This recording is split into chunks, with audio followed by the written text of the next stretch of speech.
नमस्कार, मैं हूं संजय शर्मा। आप देख रहे हैं 4 PM न्यूज नेटवर्क। अपने जमाने का बड़ा चर्चित गाना होगा, मुझे यकीन है आपने सुना होगा। रामचंद्र कह गए सिया से, ऐसा कलयुग आएगा, हंस चुगेगा दाना, कौआ मोती खाएगा। और आज के दौर में वास्तव में कौआ मोती खा रहे हैं। कैसे खा रहे हैं मैं आपको बताता हूं। प्रधानमंत्री महाराष्ट्र आते हैं और कहते हैं ये मोदी की गारंटी है, एक भी भ्रष्टाचारी जेल के बाहर नहीं रहेगा। ये जो 70,000 करोड़ के आरोपी हैं, ये जेल की सीखों के पीछे होंगे। इशारा था पवार साहब की तरफ, अजीत पवार की तरफ। 24 घंटे नहीं बीते कि जेल की कुर्सी की जगह वो महाराष्ट्र के डिप्टी सीएम बन गए। एक बड़ी सी वॉशिंग मशीन रख दी गई है जिसका नाम लिखा है Bharatiya Janata party washing machine. आपको उस मशीन के अंदर डुबकी लगानी है, निकल के आएंगे तो एकदम नीट एंड क्लीन चमकते हुए। एक साहब थे, नेता थे। भारतीय जनता पार्टी ने उनके घोटालों की, उनके करप्शन की किताब निकाल डाली। वो वॉशिंग मशीन में कूद गए, और कूद गए तो वो असम के मुख्यमंत्री बन गए। एक लंबी फेहरिस्त है, अगर मैं गिनाने बैठूंगा तो घंटों लग जाएंगे। लेकिन फिर एक और बात होती है। 100 करोड़ की रिश्वत शराब नीति में ली गई। डोभाल जैसे आदमी जिनके लिए कहा जाता है वो समुद्र से सुई निकाल लाएंगे, वो 100 करोड़ कहाँ आए, किधर गए, आज तक नहीं पता। चवन्नी नहीं मिली। 100 करोड़ छोटी मोटी रकम नहीं है। वो हैदराबाद से चली, वो दिल्ली आई, दिल्ली से गोवा इलेक्शन में पहुंच गई, लेकिन रकम के 100 रुपए भी नहीं मिले। ईडी सीबीआई हजारों जगह छापे, रकम के रुपए नहीं मिले। लेकिन ईडी जो साहब की पक्की कार्यकर्ता है, उसको अरविंद केजरीवाल को जेल भेजना था तो भेज दिया। लेकिन उसके बाद आए सर्वे ने हवा खराब कर दी। सर्वे ने बताया, एबीपी न्यूज और सी वोटर के सर्वे ने बताया कि 52% लोगों की सहानुभूति केजरीवाल की तरफ बढ़ गई। मतलब दिल्ली की 7 लोकसभा सीटों पर बीजेपी का डिब्बा कहीं गोल ना हो जाए इस कदम से। और साहब का ये जो इलेक्ट्रॉल बॉन्ड का जो भ्रष्टाचार का ये डिब्बा खुला है, पूरी दुनिया में नाक नीची हो गई है। इस शराब कांड में जो गवाह बनाए हैं, पहले ईडी उसको रेड करती है, उसको गिरफ्तार करती है, लेकिन वो कहता है मेरी पीठ में दर्द है। उसको जमानत मिल जाती है, वो इलेक्ट्रॉल बॉन्ड करोड़ों के खरीदता है और भारतीय जनता पार्टी को दे देता है, और इसका गवाह बन जाता है। उसकी गवाही पे केजरीवाल गिरफ्तार हो जाते हैं। क्या क्या पिक्चर की स्क्रिप्ट है। लेकिन बड़ा सवाल यह है कि संघ कहां है। जो राजनीतिक शुचिता की बात करता था, वो कहता था कि समाज में ईमानदारी आएगी, हम ईमानदारी का वातावरण करेंगे, वो आरएसएस कहां है। वो प्रधानमंत्री, वो साहेब जो कहते थे ना खाऊंगा ना खाने दूंगा, संसद की चौखट को चूमते थे और कहते थे ये मेरा पवित्र मंदिर है। उस मंदिर के अंदर ये जो इलेक्ट्रल बॉन्ड का भ्रष्टाचार का डिब्बा खुला है, उसे साबित कर दिया कि ये आजादी के बाद का ये सबसे बड़ा घोटाला है। जिस दिन चुनाव आयोग ने अपनी वेबसाइट पे सारी लिस्ट डाली, उसी दिन केजरीवाल की गिरफ्तारी हो गई, जिससे गोदी मीडिया के चैनल और सोशल मीडिया पे उस बॉन्ड की बातें ना हो। तो क्या अब संघ प्रमुख की हैसियत बहुत कम हो गई है। मैंने बात करी देश के जाने माने पत्रकार अभय दुबे जी से। तमाम टीवी चैनलों पे आप उनको देखते रहते हैं, कई किताबें लिखी हैं, बहुत बड़े पत्रकार हैं, दुनिया सम्मान करती है। उनका कहना है कि संघ प्रमुख की हालत तो अब अमित शाह से भी नीचे पहुंच गई है। संघ को इतना पैसा मिल गया है कि संघ अब नरेंद्र मोदी के सामने नतमस्तक है, और संघ प्रमुख यानी मोहन भागवत की हैसियत अमित शाह से भी नीचे हो गई है। क्या क्या बातें की गई हैं आज उनसे, बहुत शानदार बातचीत हुई है। सुनिएगा पूरा वीडियो जरूर। उससे पहले चैनल को ज्वाइन कीजिएगा, सब्सक्राइब करिएगा। चलते हैं अभय दुबे जी के पास। 4 PM न्यूज नेटवर्क में स्वागत है अभय दुबे जी आपका। एक पिक्चर मैंने देखी थी जिसमें कत्ल हुआ था, लेकिन पूरी पिक्चर चली गई और फिर लास्ट तक लाश बरामद नहीं हुई, तो पता ही नहीं चल पाया कत्ल हुआ या नहीं हुआ। 100 करोड़ की रिश्वत, 100 करोड़ की रिश्वत। मैंने तो आज दिन में भी शो में कहा कि जिसके पास डोभाल जैसा जासूस हो, जासूस मैं इसलिए कर रहा हूँ कि डोभाल साहब के लिए कहते हैं अमेरिका हो, चीन हो, और समुद्र से भी सुई खोज के ले आते हैं, लेकिन वो 100 करोड़ कहाँ गए पता नहीं। एक लीक पे बनी बनाई लीक पे 100 करोड़, 100 करोड़, और केजरीवाल गिरफ्तार। लोग कहते हैं जिस दिन उसने विधानसभा में चौथी पास राजा की कहानी सुनाई थी, असल में अपनी गिरफ्तारी की पटकथा उस दिन लिख दी थी। और ये कोई पहली बार नहीं है। लोग कह रहे हैं कि तानाशाह ऐसे ही करते हैं। क्या केजरीवाल की गिरफ्तारी संकेत है ये तेजस्वी के लिए, अखिलेश के लिए, या बाकी नेताओं के लिए, और क्या इससे आम आदमी पार्टी को फायदा होगा या नुकसान। देखिए, आपने जो सबसे आखिर में सवाल पूछा है, मैं वहां से उसके जवाब से शुरू करूंगा। अभी जब हम और आप बात कर रहे हैं, उस वक्त एबीपी चैनल पर एक क्विक सर्वे चल रहा है। एक एक तुरंत सर्वे चल रहा है उसमें और उस सर्वे में जो सी वोटर ने किया है एबीपी चैनल के लिए, और उसमें कई सवाल पूछे गए हैं। वो सवाल दिलचस्प है, मैं चाहता हूं कि वो 4 PM पे भी सवाल आए। वो तो एक सवाल ये पूछा गया है कि क्या इस गिरफ्तारी से आम आदमी पार्टी के पक्ष में कोई हमदर्दी पैदा होगी वोटरों के बीच में। तो 52% जवाब देने वाले कहते हैं कि आम आदमी पार्टी के पक्ष में इससे हमदर्दी पैदा होगी। दूसरा सवाल ये पूछा जाता है, क्या भारतीय जनता पार्टी को नुकसान होगा इससे या फायदा होगा। तो 48% से ज्यादा लोग कह रहे हैं कि भारतीय जनता पार्टी को इससे नुकसान होगा, ये जो हुआ है। तो अब इसी तरीके से उस और भी कई सवाल हैं, और लगभग हर सवाल जो है वो आम आदमी पार्टी के पक्ष में झुका हुआ है। इससे सीधा एक संकेत, हर सर्वे एक संकेत तो देता ही है। संकेत इससे स्पष्ट रूप से ये मिलता है कि ये अरविंद केजरीवाल को गिरफ्तार करके भारतीय जनता पार्टी ने अपने आप को सांसद में डाल लिया है। एक सवाल ये पूछा गया कि पंजाब में क्या आम आदमी पार्टी को हमदर्दी प्राप्त होगी, तो उसने कहा हाँ, पंजाब में आम आदमी पार्टी को इससे बहुत लाभ होगा। तो इसमें कहीं भी ऐसा नहीं लग रहा है कि अरविंद केजरीवाल की गिरफ्तारी से आम आदमी पार्टी को कोई राजनीतिक नुकसान होने वाला है। देखिए, ये मुख्य तौर पर राजनीतिक लड़ाई है जो कि कानून के औजारों के सहारे लड़ी जा रही है। और अरविंद केजरीवाल को पहले से पता था कि उन्हें गिरफ्तार किया जाएगा, इसीलिए उन्होंने पूरी पेशबंदी कर रखी थी। उन्होंने जनता के बीच में एक सर्वेक्षण, एक जनमत संग्रह कराया था, जिस जनमत संग्रह उन्होंने पूछा था हमें मुख्यमंत्री पद से इस्तीफा देना चाहिए या जेल में रह के सरकार चलानी चाहिए। उस जनमत संग्रह का उन्हें परिणाम ये मिला। उस जनमत संग्रह कहता है कि आपको जेल में रह के सरकार चलानी चाहिए, आपको इस्तीफा नहीं देना चाहिए। उन्होंने विधानसभा से विश्वास मत प्राप्त कर लिया। एक बार विश्वास मत प्राप्त कर लेती है, फिर 6 महीने तक आपके खिलाफ अविश्वास प्रस्ताव नहीं लाया जा सकता। उनकी जो दूसरी रैंक एंड फाइल के नेता हैं, जैसे आतिशी हैं, सौरभ भारद्वाज हैं, कैलाश गहलोत हैं, ये सब लोगों को पता है कि अब उन्हें क्या करना है। भगवंत मान सबको पता है कि अरविंद केजरीवाल जब जेल जाएंगे और जेल से सरकार चलाएंगे तो उन्हें क्या करना है, सबको ही मालूम है। अभी आम आदमी पार्टी की प्रवक्ता से पूछा गया, क्या ये मजाक बना रखा है आपने, जेल से कैसे सरकार चलाएंगे। उन्होंने कहा हम बिल्कुल चला लेंगे सरकार जेल से, कानून हमें सरकार चलाने से रोकता नहीं है। कि फाइलों पर दस्तखत कैसे करेंगे। उन्होंने कहा हर चीज पे होते हैं साइन। जब संजय सिंह को अपने PMLA फंड से अपने फंड से लोगों को पैसा रिलीज करना पड़ता है तो हम अदालत की परमिशन लेते हैं और हम उस पर दस्तखत करते हैं। यानी इन तमाम बातों के बारे में आम आदमी पार्टी ने सोच रखा है, योजना बना रखी है। और दूसरी बात जो मैं कहने जा रहा हूं वो ये है कि ये फैसला करना कि हम जेल से ही सरकार चलाएंगे, भले ही हमारे ऊपर कोई भी विपरीत टीका टिप्पणी करता रहा है, ये भारतीय जनता पार्टी को सांसद में डालने वाली रणनीति है। ये कैसे सांसद में डालेंगे रणनीति कि जब वो जेल से सरकार चलाएंगे, या तो भाजपा उन्हें जेल से सरकार चलाने देगी। अच्छा, अगर भाजपा उन्हें जेल से सरकार नहीं चलाने देगी तो भाजपा क्या करेगी। भाजपा लेफ्टिनेंट गवर्नर के जरिए एक रिपोर्ट मंगवाएगी गृह मंत्रालय को। उस रिपोर्ट के आधार पर कि यहाँ पर शासन प्रशासन का काम ठीक से नहीं चल पा रहा है, यानी पूरा जो प्रशासन है वो ब्रेकडाउन हो गया है उसके अंदर, इसके आधार पर भाजपा गृह मंत्रालय 2 कदम उठा सकता है। पहला ये हो सकता है कि वो दिल्ली विधानसभा को सस्पेंड कर सकता है, दिल्ली विधानसभा को निलंबित कर सकता है। दूसरा कदम ये उठा सकता है कि विधानसभा को भंग कर सकता है। दोनों ही स्थितियों में लेफ्टिनेंट गवर्नर के हाथ में पूरा का पूरा शासन चला जाएगा और उसके बाद से ये सरकार भाजपा की सरकार मानी जाएगी। यानी अगले साल 2025 फरवरी तक, जबकि नए चुनाव होंगे विधानसभा के, तब तक अगले 11 महीने में, अगले 10.5-11 महीने में दिल्ली के उपराज्यपाल ही दिल्ली की सरकार होंगे, वही सरकार चलाएंगे। और इस बीच में किया गया कोई किसी भी काम की जिम्मेदारी आम आदमी पार्टी की नहीं होगी।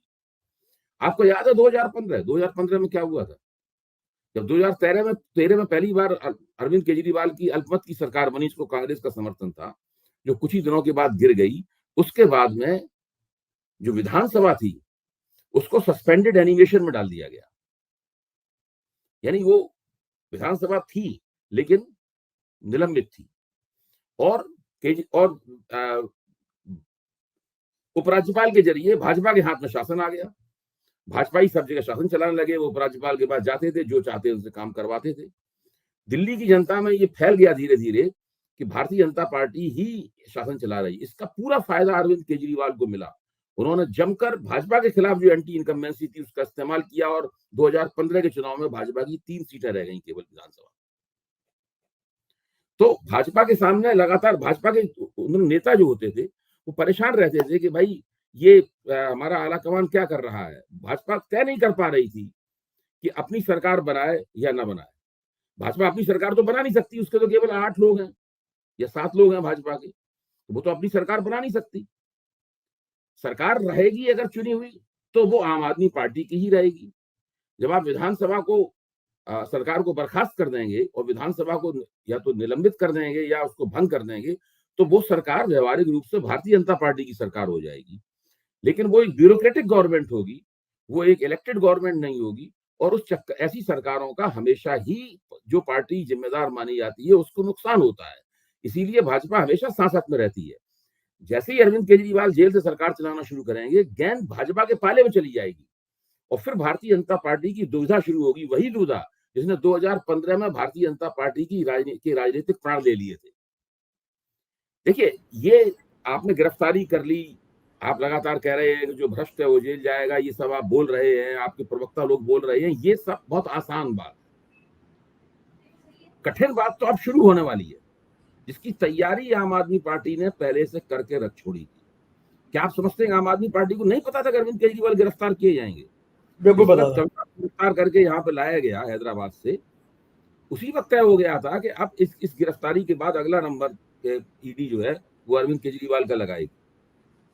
ठीक बात है, बिल्कुल बात। ये सब ये आम आदमी पार्टी जो कुछ कर रही है वो सब एक पहले से तयशुदा योजना के मुताबिक है। लेकिन एक बात और भी है, इसमें एक पेच ये फंस रहा है कि अब सुप्रीम कोर्ट में वो चीफ जस्टिस नहीं है जिनको बाद में राज्यसभा भेजने की तैयारी कर ली जाए, मतलब अपने मन मुताबिक फैसले कर लिए जाए। मैंने आज ये पॉइंट अपने अधिवक्ता हैं मोहम्मद हैदर उनसे पूछा, तो बोले किस आधार पे आप राष्ट्रपति शासन लगा सकते हैं? संविधान में ऐसी कोई व्यवस्था नहीं है कि जेल में रह के मुख्यमंत्री सरकार नहीं चला सकता। एक फाइल जाएगी, अनुमति से साइन करेगा, या फिर अगर ये स्थिति बनने को होगी तो वो किसी को भी मुख्यमंत्री बना देगा। तो इतना आसान नहीं है, कोई ऐसी व्यवस्था नहीं है संविधान की जो दिल्ली में भंग हो रही हो। बल्कि दिल्ली के मेरी टीम के लोग हैं, शाइन वगैरह रिपोर्टर, उन्होंने सर्वे किया तो जनता तो केजरीवाल के पक्ष में नजर आ रही है। वही बता रहा हूँ, 52% लोग ये वोटर का सर्वे भी यही कह रहा है।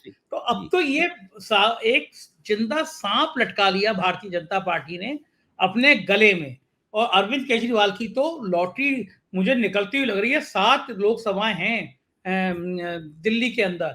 अभय जी, अगर ये सहानुभूति का रेशो ये बढ़ गया, जैसे आप कई बार बात करते हैं कि वो 15% वोटर होता है जो बिल्कुल न्यूट्रल होता है, तय करता है, उन 15% लोगों के मन में भी ये बात तो जा ही रही होगी ना, ये तो गुंडागर्दी है।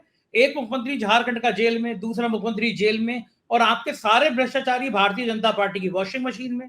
आप महाराष्ट्र में कह रहे हो ये मोदी की गारंटी है, 24 घंटे बाद 70,000 करोड़ के आरोपी को डिप्टी सीएम बना दे रहे हो।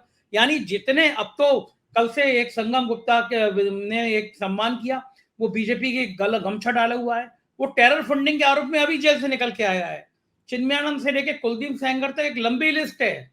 और उसके बाद में आपके भ्रष्टाचारी गले में, और जो विरोध कर रहा है चुने हुए मुख्यमंत्री जेल में। तो वो जो 15% वोटर जिसकी आप जिक्र करते हैं, क्या उसके मन में ये बात चली जाएगी और गई तो उसके क्या खतरनाक नतीजे हो सकते हैं? देखिए, वो 15% वोटर दिल्ली का जो विधानसभा के संदर्भ में वोटर है वो तो पहले से ही आम आदमी पार्टी की तरफ झुका हुआ है। अब वो लोकसभा चुनाव में भी आम आदमी पार्टी की तरफ झुक सकता है, यानी आम आदमी पार्टी का कांग्रेस से जो गठजोड़ है उसके पक्ष में झुक सकता है। इस घटना ने वो स्थिति पैदा कर दी। अब मैं आपको एक और बात कहूंगा, ईडी इस वक्त पीएमएलए कोर्ट में जो राउज एवेन्यू पे है 10 दिन का रिमांड मांग रही है। अभी तक फैसला नहीं आया अदालत का। नहीं, रिमांड हो गया 10 दिन का रिमांड दे दिया गया। नहीं, अभी रिमांड हो गया। अच्छा, हो सकता है 1-2 मिनट पहले फैसला हुआ होगा। 10 दिन उसमें रिमांड देने में उसने तर्क ये दिया था कि हमें अभी बहुत सा काम करना है, हमें अभी मनी ट्रेल पता लगानी है। अच्छा, यही तर्क 1 साल से मनीष सिसोदिया के लिए दिया जा रहा है कि मनी ट्रेल का पता लगाना है। मनी ट्रेल का आज तक पता नहीं लगा। जो पीएमएलए के प्रावधान है उसमें केंद्रीय प्रावधान है, सबसे बुनियादी प्रावधान है कि मनी ट्रेल होनी चाहिए। अगर मनी ट्रेल नहीं है तो पीएमएलए ठीक से लागू नहीं होता। अच्छा, अब मनी ट्रेल का आप कैसे पता लगाएंगे? एक मनी ट्रेल तो आम आदमी पार्टी के लोग बता रहे हैं, वो मैं आपको बता देता हूँ। आम आदमी पार्टी वालों ने खुद ही एक मनी ट्रेल बताई है। एक कंपनी है अरविंद फार्मा। हाँ हाँ हाँ हाँ, हाँ, उसके डायरेक्टर है शरत रेड्डी। अच्छा, उन्होंने वो उनको ईडी ने उनके ऊपर छापा मारा यही शराब घोटाले के दौरान। उन्होंने गिरफ्तारी हुई उनकी, और वो उन्होंने सरकारी गवाह बनने के लिए तैयार हो गए, तो केवल बैक पेन है, उनकी पीठ में दर्द है, इस आधार पे उन्हें जमानत मिल गई। पीएमएलए में बैक पेन होने के आधार पे उनको जमानत मिल गई। उसके बाद उन्होंने इलेक्टोरल बॉन्ड खरीदने शुरू किए, और बड़े पैमाने पर electoral bond Bharatiya Janata party को दिए गए। जैसे ही भारतीय जनता पार्टी के खाते में वो इलेक्टोरल बॉन्ड आए, वैसे ही उनको उस मामले से बाहर निकाल दिया गया, और वो सरकारी गवाह बन गए। यानी एक व्यक्ति जो सरकारी गवाह बन जाता है, वो भारतीय जनता पार्टी को इलेक्टोरल बॉन्ड बड़े पैमाने पर खरीद के भेंट करता है, दान देता है इलेक्टोरल बॉन्ड का। अब ये मनी ट्रेल नहीं है क्या? तो ज्यादा बड़ी मनी ट्रेल। और ये मनी ट्रेल चुनाव आयोग की वेबसाइट पे उपलब्ध है। इसके लिए ईडी को बहुत बड़ी तफ्तीश करने की जरूरत नहीं है। अच्छा, ये मनी ट्रेल एसबीआई ने दिया है, स्टेट बैंक ऑफ इंडिया ने दिया है, और चुनाव आयोग की वेबसाइट पे उपलब्ध है। अच्छा, अभी ये बताइए कि चोरी तो छोटा शब्द है, भारतीय जनता पार्टी ने इस इलेक्टोरल बॉन्ड के जरिए जो आपने उदाहरण दिया, ऐसे तमाम उदाहरण हैं। रिलायंस ने किस तरह एक बैंक कंपनी ने करोड़ों रुपए दिए। भारतीय जनता पार्टी ने तो डकैती डाली है। यानी ये चोर बदमाश जिनको पकड़ रहे हैं, ईडी पकड़ रही है, वो आते हैं, वो करोड़ों रुपए बॉन्ड में खरीद के देते हैं। ये तो सीधा सीधा भाजपा की डकैती है। और ना खाऊंगा ना खाने दूंगा वाला डायलॉग कहां चला जाएगा? देखिए, वो डायलॉग तो एक तरह से भारतीय जनता पार्टी खुद भी भूल चुकी है, जितना सब कुछ हो रहा है। देखिए, आम आदमी पार्टी ने एक और चैलेंज फेंका था ईडी के सामने। वो ये था कि आप अरविंद केजरीवाल से जो सवाल खानी करना चाहते हैं, तो पूछताछ करना चाहते हैं, आप ऑनलाइन कीजिए। हाँ। और सारी पूछताछ को आप पब्लिक डोमेन में डाल दीजिए, ताकि पब्लिक देखे कि आप किस तरह की पूछताछ करते हैं, पूछताछ करने वाले हैं। हाँ, वो पूछताछ कितनी वाहियात होती है, बेकार किस्म की पूछताछ होती है, वो सामने आ जाती। तो ये बिल्कुल, ये जो उन्होंने किया है ठीक है, उन्होंने अरविंद केजरीवाल गिरफ्तार कर लिया है, सत्ता है तो उनके पास है, केंद्रीय एजेंसियां उनके पास हैं, वो जो चाहे वो कर सकते हैं। लेकिन मैं ये मानता हूं कि राजनीतिक रूप से इसका भारतीय जनता पार्टी को काफी नुकसान होने वाला है, और वो नुकसान केवल विधानसभा चुनाव में नहीं होगा, वो नुकसान लोकसभा चुनाव में भी होगा। अबे जी, संघ कहां चला गया जो राजनीतिक शुचिता, ईमानदारी, भ्रष्टाचार, ये जो सपने दिखाते थे, बड़ी बड़ी आइडियल बातें करते थे, लंबा तिलक लगाते थे, धोती कुर्ता झकास पहन के आते थे, क्या उस संघ को अब ये बहती हुई भ्रष्टाचार की गंगा दिखाई नहीं दे रही है? एक राष्ट्रीय स्वयंसेवक संघ ने नरेंद्र मोदी की ताबेदारी स्वीकार कर ली है। राष्ट्रीय स्वयंसेवक संघ ने नरेंद्र मोदी की ताबेदारी स्वीकार कर ली है, और जिस वक्त दत्तात्रेय होसबोले ने इलेक्टोरल बॉन्ड्स का बचाव किया, उसी वक्त ये चीज और भी ज्यादा स्पष्ट हो गई। और इस ताबेदारी स्वीकार करने का पहला जो लक्षण या पहला जो सबूत मिला था, वो मिला था 2019 की पूर्व संध्या पर, जब नरेंद्र मोदी ने राम मंदिर के सवाल पर राष्ट्रीय स्वयंसेवक संघ का दबाव मानने से इनकार कर दिया था, और पैर राष्ट्रीय स्वयंसेवक संघ को वापस खींचना पड़ा, नरेंद्र मोदी ने अपना पैर नहीं खींचा। उसके बाद से नरेंद्र मोदी पूरी तरीके से हावी हैं। जो राम मंदिर की प्राण प्रतिष्ठा हुई है, उसमें भी आप देख सकते हैं उसको पूरी तरीके से, कि वहां पे कौन हावी है, कौन नंबर 1 है। इस वक्त राष्ट्रीय स्वयंसेवक के सरसंचालक नंबर 1 नहीं है, नंबर 1 नरेंद्र मोदी। राष्ट्रीय सरसंचालक साहब का नाम तो उसके नीचे आता है। मेरे ख्याल से उनकी हैसियत अमित शाह से भी नीचे। अरे बाप रे बाप, आपका कहना है मतलब यह कि सरसंचालक की हैसियत, मोहन भागवत की हैसियत अब अमित शाह से भी नीचे पहुंच गई है। अमित शाह से भी नीचे बात कह रहे हैं। और मैं इसलिए मैं महसूस कर रहा हूँ, कल मैं अमेठी गया, और अमेठी में मैं सामान ऐसी, मैं तो कहीं पे भी जाता हूँ, उतरता हूँ और लोगों से बात करना शुरू कर देता हूँ। तो मैं वहीं रोडवेज पे उतर गया, मैं कहा देखूं रोडवेज पे लोग मिलते हैं, बस स्टैंड पे था, तो मैं बात कर रहा था अभय जी, तो मुझे एक सज्जन मिले। संघ में शिविर होता है, प्रथम वर्ष शिविर, द्वितीय वर्ष, तृतीय वर्ष। तो जो तृतीय वर्ष के कहते हैं शायद उसको, जो कर आता है वो बड़ा बहुत बड़ा आदमी माना जाता है, मतलब डॉक्टरेट माना जाता है। संघ उसको बड़ा सम्मान की दृष्टि से देखता है कि 3 वर्ष का हमारा प्रशिक्षण करके आया है, मतलब ये पक्का ज़िंदगी भर कर्मठ रहेगा। वहाँ एक सज्जन मिले मुझे, मैंने उनसे पूछा कि कौन? स्मृति ईरानी या राहुल गांधी? बोले स्मृति ईरानी को हराना चाहिए। वो बोले मैं 3 साल का संघ का प्रशिक्षित ट्रेनिंग करके आया हूँ। मैं कहा हैरान। तो बोले कि ये कोई वो थोड़ी ना घमंड, अहंकार। संघ हमें ये शिक्षा देता है कि हमें जहां मन हो हमारा वहां जाना चाहिए। इसका मतलब संघ के कार्यकर्ताओं में जो भाजपा के नेताओं के अंदर बेचैनी है अपने शीर्ष को लेकर, उनके अहंकार को लेकर, उनकी तानाशाही को लेकर, वो बात अब नीचे तक जा रही है। और अगर बात नीचे तक चली गई तो इसके तो खतरनाक मतलब भी हो सकते हैं। इस संघ ने एक बार इंदिरा गांधी को भी समर्थन कर दिया था। नहीं नहीं, आप बिल्कुल ठीक कह रहे हैं। ये परिस्थिति देखिए, राष्ट्रीय स्वयंसेवक संघ को क्या लगता है, मैं बताऊं अंदर में उन्हें क्या लगता है। वो लोग नरेंद्र मोदी को पसंद नहीं करते, पहली बात तो ये है। वो नरेंद्र मोदी को प्रधानमंत्री पद का उम्मीदवार बनाने के भी खिलाफ थे। उन्होंने नितिन गडकरी को और राजनाथ सिंह जी को ये एजेंडा दिया था कि इनको नहीं बनना है, लेकिन फिर भी नरेंद्र मोदी बन गए। वो अलग, वो इतिहास की बात है, उसको मैं यहाँ नहीं दोहराऊंगा। वो नरेंद्र मोदी को पसंद नहीं करते, लेकिन धीरे धीरे स्थिति ऐसी कुछ बन गई है जिससे उन सबको लगने लगा है कि नरेंद्र मोदी को गिराने से या उनके खिलाफ कुछ करने से सबको नुकसान होगा, और राष्ट्रीय स्वयंसेवक संघ को जो सत्ता का लाभ प्राप्त हो रहा है, देखिए संघ को सत्ता का बहुत लाभ प्राप्त हुआ है पिछले 10 साल। हाँ, संघ के कार्यालय बन एक गए। जमाना था जब मैं संघ के विभिन्न संगठनों के दफ्तर में जाता था तो वहां बहुत ही सादा तरीके से लोग रहते थे। एक बिस्कुट खा लेते थे ग्लूकोज वाला, एक कप चाय पी लेते थे साधारण किस्म की, और बिल्कुल बहुत ही सादा अबे जीवन था उनका। अबे जी अबे आज जी अबे परिस्थिति जी पूरी तरीके अबे से जी बदल गई है। अबे जी 1 मिनट को मैं रोकूंगा आपको। मैंने संघ में काम किया है, तो घर छोड़ के वो उनके कार्यालय में रहा हूँ। तो हमको हम्म, सिखाया जाता था कि भाई एक टाइम का भोजन किसी के घर पे जाके करना है। इतने पैसे संघ नहीं देता था अपने प्रचारकों को कि वो खुद हम्म, बनाए। घर पे जाकर ये टूटी सी राजदूत मोटरसाइकिल होती थी, बेचारों के पास कुर्ते पजामे भी 3-4 जोड़ी दिए जाते थे। अब तो मैं देखता हूँ कि संघ के प्रचारकों के गले में सोने की चैन होती है। संघ हम्म, के विभाग संगठन मंत्री होते हैं जो, वो करोड़ों अरबों की डील करते हैं। उत्तर प्रदेश में लड़ाई हो गई थी सुनील बंसल की और योगी आदित्यनाथ की। सुनील बंसल जी संघ से ही आए थे, हम्म, रामलाल जी संघ से गए थे। लेकिन राम मोहन माधव कश्मीर में सतपाल मलिक ने खुलासा किया था कि अंबानी की 300 करोड़ की डील करने के लिए ये सुबह सुबह बिना मुंह धोए भाग के चले आए। तो वो संघ के ही प्रचारक थे। तो अब संघ तो 300 करोड़ की डील करने लगा है। ये बात आप हम्म। ठीक कह रहे हैं। तो क्या यही अब कारण है आप डरने देखिए, का? मतलब एक उनका संस्कार भारती एक संगठन है।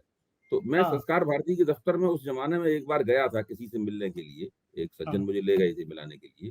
तो मैंने देखा कि वो बहुत मामूली सा दफ्तर था। इसमें बस कई बार कामकाजी किस्म की सुविधाएं थी। लेकिन अब तो आईटीओ पे संस्कार भारती का बहुत शानदार दफ्तर है जिसके अंदर सब कुछ है, मतलब जो है बिल्कुल अत्याधुनिक। तो संघ के अंदर बड़े पैमाने पर पूंजी का प्रवाह उनके संगठन में हुआ है। उन्होंने अपना बहुत सब कुछ बदला है, और बिल्कुल उन्हें पता लग गया है कि सत्ता का सुख क्या होता है। इसीलिए सब लोग नरेंद्र मोदी की तरफ टकटकी मान के देखते रहते हैं कि कब वहां से सत्ता के लाभ गिरेंगे। ये स्थिति है। तो अब संघ वैसा संघ नहीं रह गया है। अब भारतीय जनता पार्टी ही संघ का सबसे प्रमुख संगठन हो गया है। वो राष्ट्रीय स्वयंसेवक संघ चलाती है, वो नियंत्रित करती है, और उसके नेता नरेंद्र मोदी, वो नरेंद्र मोदी की ये मुट्ठी में। ये जो नीचे के स्तर तक जो संघ के कार्यकर्ता हैं या भारतीय जनता पार्टी के नेता हैं, वो जो देखते हैं कि हमारे शीर्ष पे एक ऐसा व्यक्ति आ गया है जो अब सारे कांग्रेसियों, बल्कि आज की डिबेट में गुजरात से राजेश ठाकर सीनियर जर्नलिस्ट हैं, वो बता रहे थे गुजरात में वहां पर्चे लगा रहे हैं बीजेपी के संघ के लोग कि भारतीय जनता पार्टी के नेताओं को 33% आरक्षण तो रिजर्व कर दो, क्योंकि सब कांग्रेस ही आके भाजपा के मुख्यमंत्री बन जा रहे हैं। सारे कांग्रेस ही आके नेता बन जा रहे हैं। तो भाजपा संघ के लोग मांग रहे हैं कि 33% रिजर्वेशन बीजेपी के कार्यकर्ताओं का कर दिया जाए पार्टी में, क्योंकि कांग्रेस के ही लोग आके कहीं मुख्यमंत्री नहीं, बन रहे उनको हैं कहीं। उनको उनको उत्तर पूर्व दिखता है ना। उत्तर पूर्व में जितने भी सत्ता के पद है, सारे के सारे कांग्रेस से आए लोगों के पास हैं। हाँ, हाँ। अगर वही थीसिस उत्तर पूर्व के इधर लागू होनी शुरू हुई तो फिर भाजपा के लोगों के लिए क्या बचेगा? जो संघ ठीक से बात। भाजपा में गए हैं उनके लिए कुछ भी नहीं बचेगा। इसीलिए वो 33% आरक्षण की बात हो रही होगी। डर है ना, वो तो उनको देखता है ना कि असम के मुख्यमंत्री के लिए पहले बीजेपी भ्रष्टाचार की किताब जारी करती थी, अब आ गए भाजपा में तो मुख्यमंत्री बन गए। अब इतनी ज्ञान की बातें करते हैं। महाराष्ट्र में वो देख रहे हैं देवेंद्र फडणवीस बेचारे सपने ताकते रह गए और भ्रष्टाचार 70,000 करोड़ का अरे आदमी। भाई, छगन भुजबल के खिलाफ बताते वो क्या कहते हैं कि फाइल खो गई है। फाइल खो गई है। हाँ, फाइल खो गई है। अजित पवार और इन लोगों के खिलाफ तो भारतीय जनता पार्टी वाले एक बैलगाड़ी में दस्तावेज भर के ले गए थे उनके खिलाफ। हाँ, हाँ। अब आज स्थिति ये है कि उनके यहाँ वो खजाना मंत्री हैं। वित्त मंत्री हैं। जी। कभी सोचा था आपने कि अभय जी, सोचा था 2014 में जब आए थे प्रधानमंत्री जी, संसद की चौखट चूम रहे थे कि ये मेरा मंदिर है, मैं ये सारे अपराधियों को खत्म कर दूंगा, फास्ट टैग बनवा दूंगा, ना खाऊंगा ना खाने दूंगा बहनों भाइयों। कभी आपने सोचा था कि ये इसी सरकार में ऐसे भ्रष्टाचारियों का दानव बन जाएगी ये सरकार, कि इतना इतिहास में मुझे याद नहीं आता, तमाम बड़ी चीजें आई हैं, बोफोर्स आया, राफेल आया, यानी क्या क्या चीजें आई हैं, लेकिन जो इलेक्ट्रॉन बॉन्ड की जो सच्चाई निकल के आई है वो तो खौफनाक है, डराने वाली है। मतलब जो लोग बेईमान हैं, भ्रष्ट हैं, उनको ईडी, इनकम टैक्स से नोटिस दिलवा रहे हैं, फिर वसूली हो रही है। ये तो दाऊद का सेकंड रूप है, दाऊद इब्राहिम की तरह देखिए गैंग चला रहा है। इसमें, और जो भाजपा तर्क दे रही है वो तर्क कितने ढीले ढाले किस्म के तर्क हैं। भाजपा तर्क दे रही है हमको तो केवल 37% मिला है, 67 समथिंग परसेंट तो विपक्ष को मिला है। तो इस प्रकार के तर्क दे रही है भाजपा, उन्हें कहने के लिए उन्हें कुछ चाहिए। जबकि इलेक्टोरल बॉन्ड का पूरा मामला है कि आपने जो रुपया पहले बोरों में भर के आता था, हाँ, सत्ताधारियों को बोरों में भर के मिलता था, उस रुपए का आपने बैंक के जरिए आप और चेक के जरिए उस रुपए का उन्होंने लेना शुरू कर दिया। यानी आपने भ्रष्टाचार को एक संस्थागत रूप दे दिया और एक कानूनी जामा उसको भ्रष्टाचार को पहना दिया। और संघ इसका बचाव कर रहा है। संघ जो है इसका बचाव कर रहा है। भाजपा के लोग कह रहे हैं कि आप बताइए, हमारा ये जो हमने प्रणाली बनाई थी पिछली प्रणाली से बेहतर थी। यानी अगर हत्या को कानूनी ठहरा दिया जाए तो हत्या नहीं रह जाएगी। तो ये जो स्थिति है उसने पूरी तरीके से इन लोगों की पोल खोल के रख दी है। ये इनके ऊपर चिपकने वाला इतना बड़ा भ्रष्टाचार है जिसका ये जवाब नहीं दे पाएंगे कभी भी। और देखिए इस तरह के बड़े बड़े मामले होते हैं, इनके फौरी नुकसान भी होते हैं और इनके दूरगामी नुकसान भी होते हैं। अबे जी देखिए वो जो आदमी पाप करता है उसकी आत्मा पे भी उसका चिन्ह पड़ जाता है। वो ठीक चिन्ह बात है। शुरू में भले ना दिखाई पड़े, लेकिन देर में वो जरूर दिखाई पड़ता है। अबे जी याद है आपको गाना आया था, रामचंद्र कह गए सिया से ऐसा कलयुग आएगा, वो हाँ। आएगा, राम हंस चुगेगा दाना, कौआ मोती खाएगा। क्या आपको नहीं लग रहा है वो दौर आ गया है कि नहीं, हम वही मोती खा रहा है। कौए सही मोती बात। खा रहा है? लेकिन क्या 2024 में इस कौए की शक्ल दिखाई देगी जनता को, यूथ को, नौजवानों को, कि देश हो क्या मुझे रहा है? लगता है कि अभी आज एक मिंट अखबार ने मेरा एक इंटरव्यू लिया था, तो उन्होंने कहा था कि would you tell us that whether this election is going to be a done deal? तो मैंने कहा नहीं ये डन डील नहीं है। ये इस इलेक्शन में ऐसी स्थिति नहीं है कि इलेक्शन का नतीजा पहले से घोषित किया जा सके। देखिए परिस्थिति धीरे धीरे बदल रही है और ये जो इलेक्टोरल बॉन्ड वाले मसले ने, अरविंद केजरीवाल की गिरफ्तारी के मसले ने, इन तमाम मसलों ने स्थिति में एक बहुत ही नाटकीय मोड़ ला दिया है। जो अरविंद केजरीवाल की गिरफ्तारी के बाद जो सर्वे आया है सी वोटर का, वो सर्वे आंखें खोल देने वाला है। ये सर्वे त्वरित सर्वे होते हैं, उनके ऊपर 100% विश्वास तो नहीं किया जा सकता, लेकिन इससे एक धारा पता लगती है, एक संकेत मिलता है और इसमें बहुत मजबूत संकेत, बहुत धारा निकल के आई है कि किस तरीके से ये दांव पूरी तरीके से भारतीय जनता पार्टी के उल्टा पड़ने वाला है। बिल्कुल ठीक बात है, बिल्कुल ठीक बात है। बहुत मजा आया आज की बातचीत में। बहुत बहुत शुक्रिया अभय जी, समय देने के लिए धन्यवाद। तो ये थे अभय दुबे जी। आपने सुना राजनीति की कितनी विस्तार से चर्चा करी। मुझको यकीन है ये बातचीत आपको पसंद आई होगी। अपनी राय जरूर बताइएगा, हमें अवगत कराइएगा। शुक्रिया, थैंक यू।